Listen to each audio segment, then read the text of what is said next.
नमस्कार दोस्तों ये 19 अगस्त 2022 करंट अफेयर्स का वीडियो है। दोस्तों आप देख सकते हैं, इसमें पहला क्वेश्चन है दोस्तों।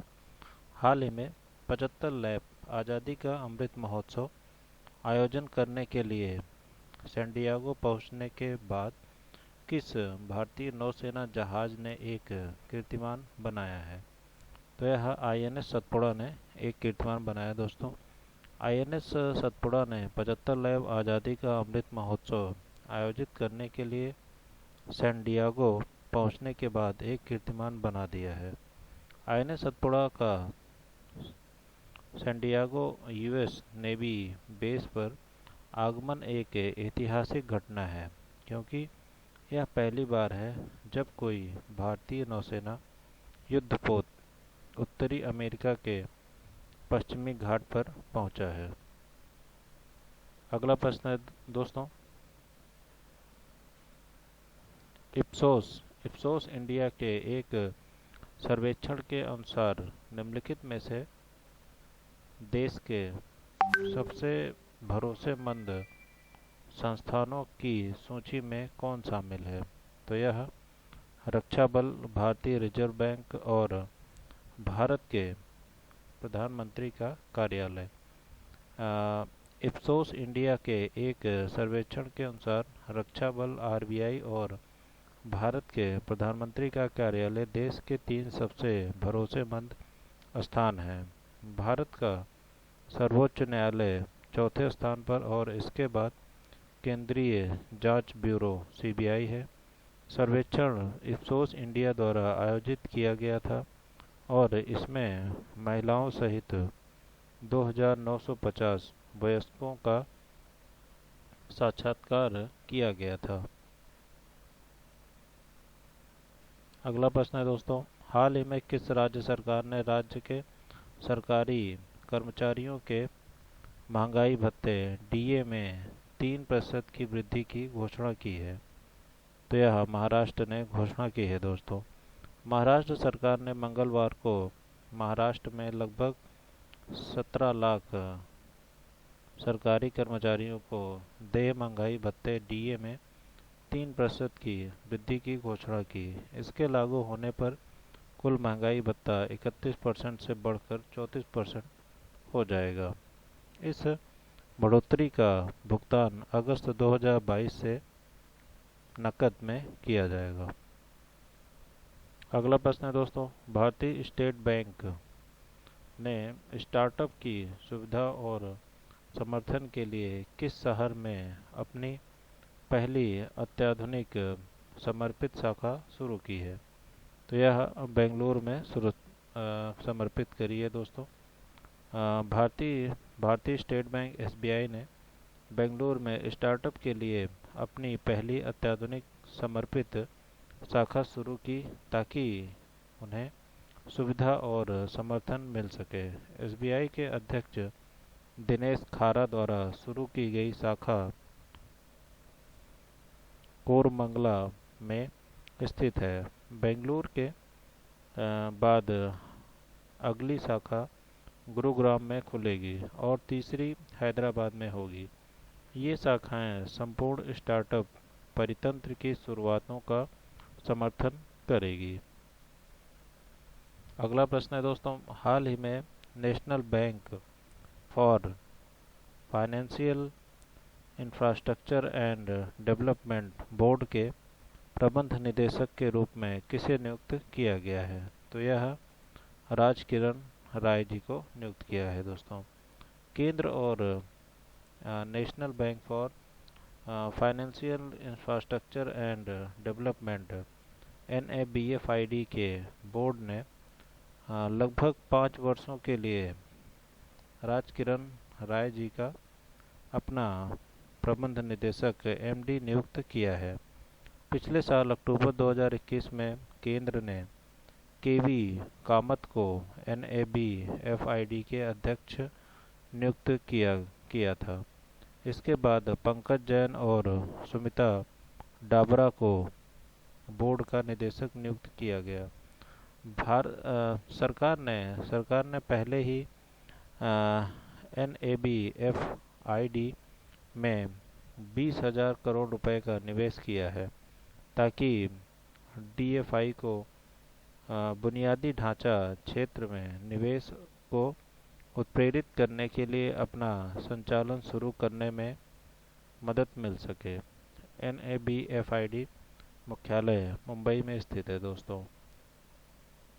विश्व का सबसे ऊंचा सिंगल आर्क रेलवे ब्रिज किस नदी पर बनाया गया है? तो यह चिनाब नदी पर बनाया गया दोस्तों। अगस्त 2022 में चिनाब नदी पर दुनिया के सबसे ऊंचे गोल्डन ज्वाइंट का उद्घाटन किया गया।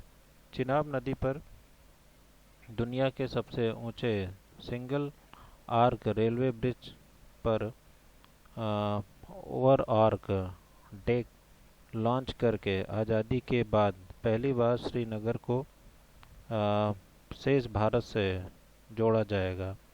दुनिया का सबसे ऊंचा रेलवे ब्रिज एफिल टावर से 35 मीटर ऊंचा होगा।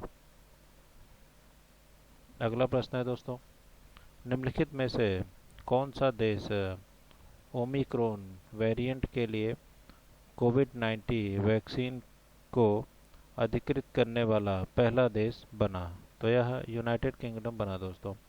यूनाइटेड किंगडम ओमिक्रॉन वेरिएंट के लिए कोविड-19 वैक्सीन का अधिकृत करने वाला पहला देश बना। कोविड-19 की पहली वैक्सीन को मंजूरी देने वाली दुनिया की पहली authority medicines and health care production regulatory authority ने वैक्सीन सशर्त मंजूरी दी जो वायरस के दोनों मूल वेरिएंट को लक्षित करती है।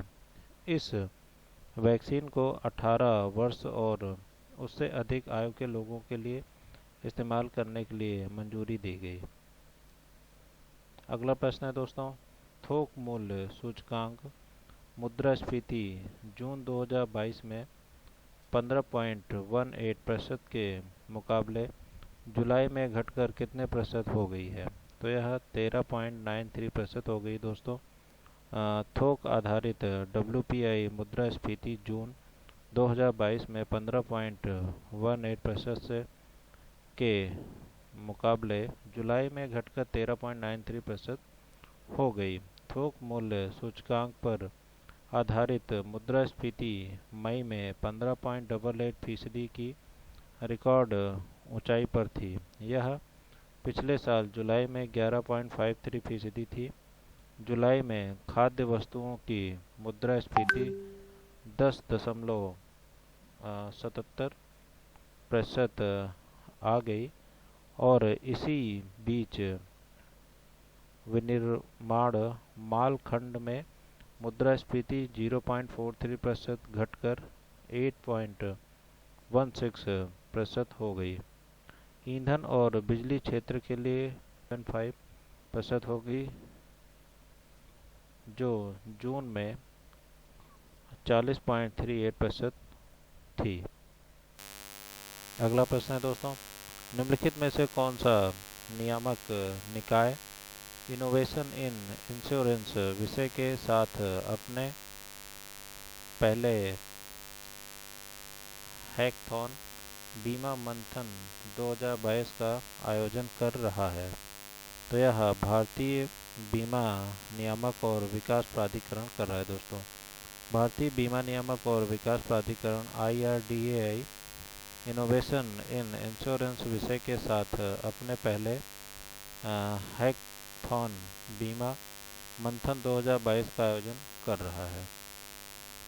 हैकथॉन प्रतिभागियों को प्रतियोगी का उपयोग करके हर व्यक्ति को सहज और तेजी से बीमा उपलब्ध कराने की क्षमता रखने वाले समाधानों को प्रस्तुत करने और विकसित करने के लिए आमंत्रित करता है। IRDAI की स्थापना 1999 में की गई थी। IRDAI का मुख्यालय हैदराबाद में स्थित है। IRDAI का अध्यक्ष देबाशीष पांडा जी हैं। हाल ही में 9वीं भारत थाईलैंड संयुक्त आयोग की बैठक कहाँ आयोजित की गई? तो यह बैंकॉक में आयोजित थाईलैंड संयुक्त आयोग की बैठक 17 अगस्त 2022 को बैंकॉक में आयोजित की गई। विदेश मंत्री डॉक्टर एस जयशंकर ने थाईलैंड के उप प्रधानमंत्री और विदेश मंत्री डॉन प्रमुद विनय के साथ बैठक की अध्यक्षता की। दोनों मंत्रियों ने भारत और थाईलैंड के बीच राजनयिक संबंधों की 75वीं वर्षगांठ मनाने के लिए चल रही तैयारियों का स्वागत किया। दोनों मंत्रियों ने प्रसार भारती और थाई लोक प्रसारण सेवा के बीच प्रसारण संबंधी सहयोग के लिए समझौता ज्ञापन पर हस्ताक्षर किए। विदेश मंत्री ने थाईलैंड के प्रधानमंत्री जनरल प्रयुत चान ओ चा से मुलाकात की और प्रधानमंत्री श्री मोदी की ओर से बधाई और शुभकामनाएं दी।